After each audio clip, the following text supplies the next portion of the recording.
Howdy folks, this is Big Sam. Today we're going to be opening another atrocity. If you've watched this channel before, you know we're no strangers to getting very strange and obscure and sometimes rather smelly packages in the mail. And they always seem to be related to the Mosin Nagant in one way or another. Today is no different. Now, since the last unboxing video, I've actually decided to get a couple things that are going to help us out today. The first one's a tripod. So now I have two hands. Look at that. I've got two hands. The other thing is I got a new knife. The old one was not good. We'll just say that. And instead of trying to sharpen that, I got this, which is a AK-74 knife. You press this button and it flips open. I found this at a really neat gun show, and I knew this was high quality because the guy was also selling some varieties of Jimenez's. And if you're not familiar with a Jimenez, you should look it up. It's a quality firearm. Anyway, back to what we're looking at today. Maybe you can guess what this is. You probably know because I'm sure I've already got it in the YouTube title. We're gonna go ahead and open this thing up here. Alright. I'm not so much worried about damaging the contents of this as I am the contents of this damaging me. I figure out how I want to do this here. We'll go like this.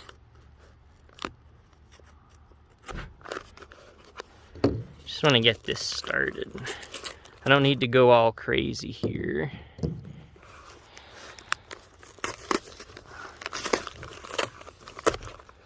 All right.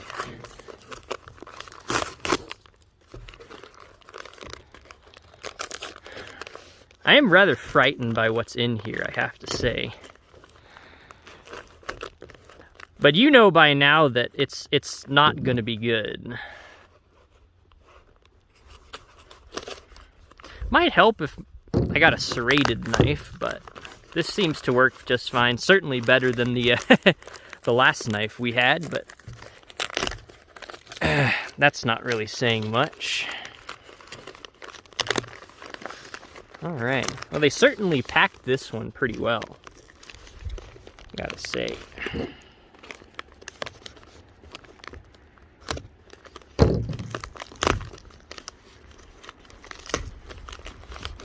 The suspense is killing me. We're almost there. What do we still have here? Come on, baby. Okay. This is going to be a fun mess to have to clean up. Hopefully this is biodegradable.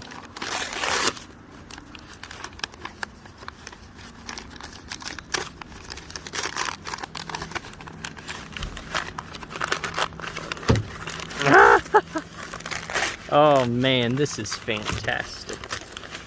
Look at this. All right, guys. I'm going to close this so I don't cut my finger. That would be bad. I'm going to set this stuff to the side over here, and then we're going to get to this.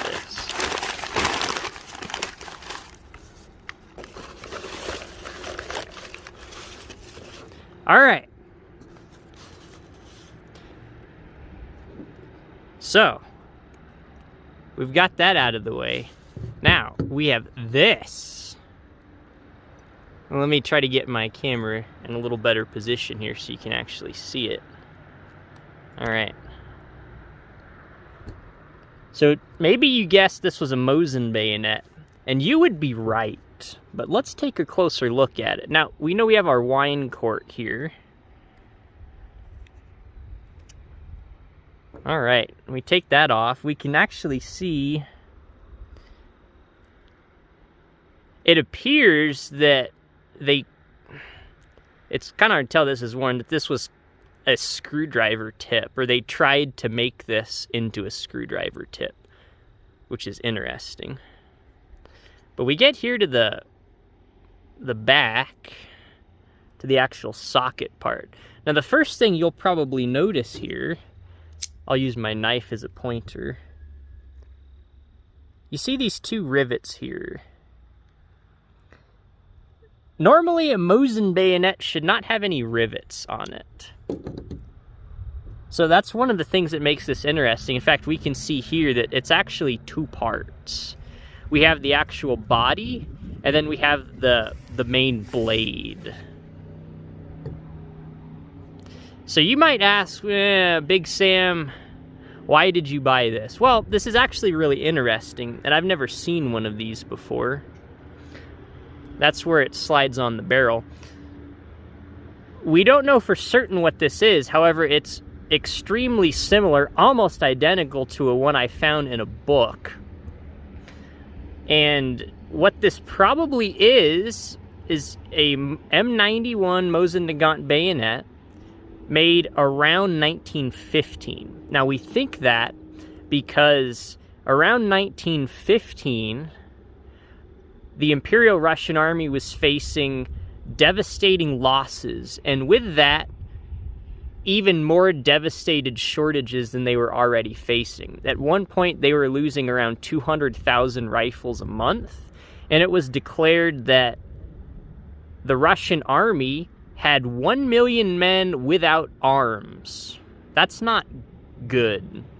So if you're in that desperate of a situation, a company blacksmith, and every company would have a blacksmith, and you got to remember, this is 1915. Armies are still totally dependent on horses. So, you know, they'd have to produce a lot of things like horseshoes and whatnot, but they were also fully capable of making bladed weapons, things like this. So what probably happened was a regimental blacksmith actually made this. This was absolutely not something made by one of the arsenals, Izhevsk, Sistroyetsk, Tula. They would not have made this. The main artillery directorate would not have accepted anything of this sort, right? But this is better than nothing. Now, I don't know exactly how this was supposed to stay on the rifle, because if you've seen socket bayonets, they have a locking ring, and the locking ring is supposed to lock behind the sight base, which slides in here, so that it can't come off the gun. This doesn't have that. It doesn't even have a little poke where the locking ring would sit on. So I'm not exactly sure what the purpose of this was, but it is very interesting, to say the least.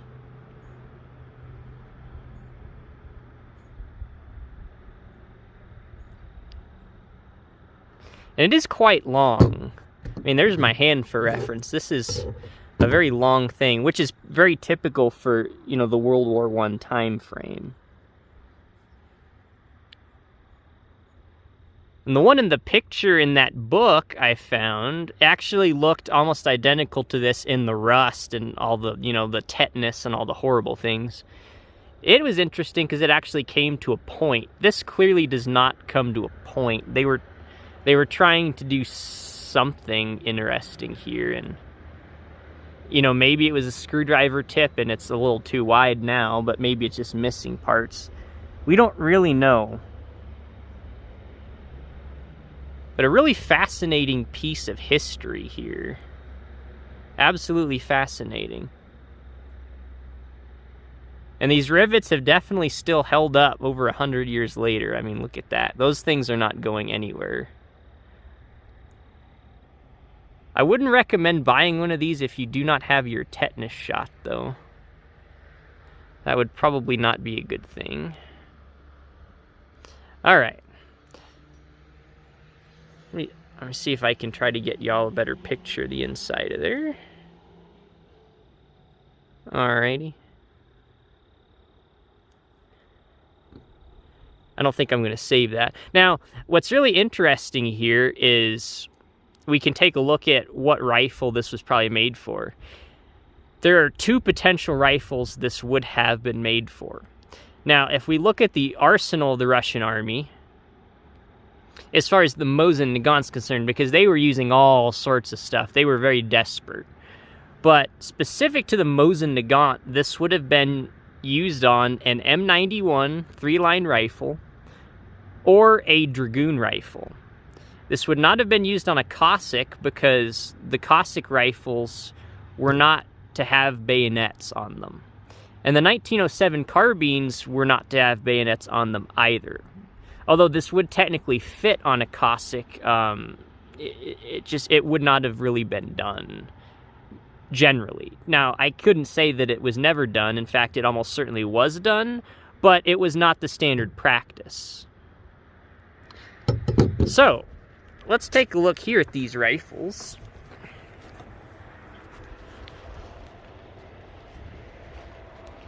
Alright, so up here is a Mosin Nagant M91, and here is the Dragoon. Now we can see the Dragoon is quite a bit shorter than the M91, and we've taken a look at these rifles before on the channel, if you want to go look at some of our past videos. But it's neat that we know that it would have been one of these two rifles that this bayonet would have been made for.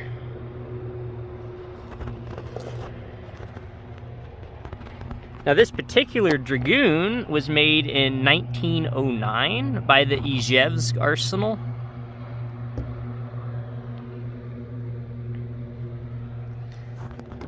And this M91 was actually produced in the year 1894 by the Châtellerault arsenal in France. France actually made the very first Mosin Nagants because the factories in Russia were trying to get set up for them, but the ones in France were able to get set up much quicker. In fact, since this is French, this gun deserves a wine bottle cork. There you go. All right.